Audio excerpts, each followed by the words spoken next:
அடுத்ததாக உள்நாட்டு இறைவனை திணைக்கிற பணிப்பாளர்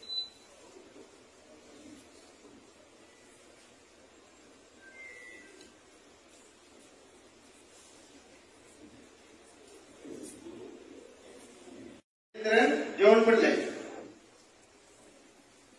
ஓய்வு பெற்ற ஆங்கில ஆசிரியை நிரஞ்சனி ஜோன் பிள்ளை, தொழில் முயற்சியாளர் சஞ்சீவ சில்வா,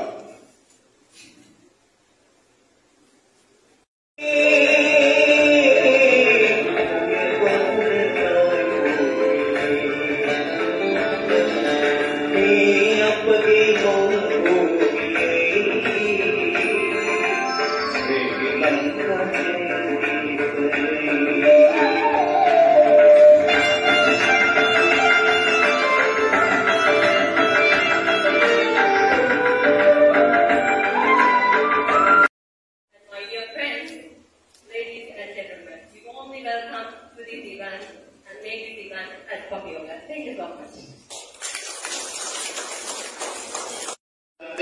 வெளிப்படுத்துகின்றேன். ஏனென்றால் இந்த நாட்டில் நாங்களும் அரசியல் வேண்டாம் என்று உங்களை ஒருவர் போல் ஒதுக்கி இருந்தவன் தான் நான்.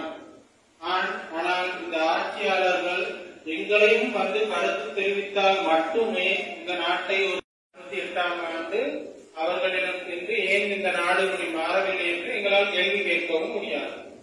ஏன்னா ஒரு கனவோடுதான் நாங்கள் எங்களது வாழ்க்கையை தொடர்ந்திருப்போம். உண்மையிலே தொழிலுக்கு செல்லும் போதோ அல்லது பல்கலைக்கழகத்தை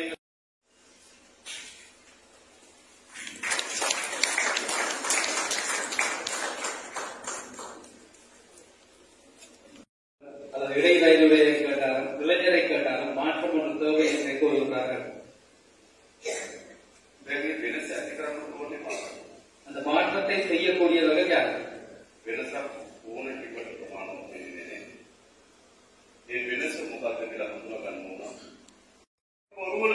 ஒருவரை இருந்த தொழிற்சாலையை விற்பனை செய்து விட்டார்கள்.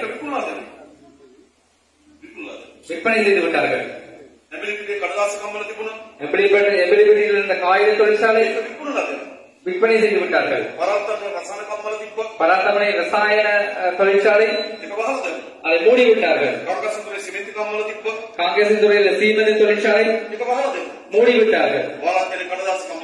வாலசானையில் வாலச்சேனையில் இருந்த கடதாசி தொழிற்சாலை என்ன நடந்திருக்கு? மூடி இந்த மாதிரி தான் இருக்கு. அது மட்டுமா? ரணில் விக்ரமசிங்க அவர்கள்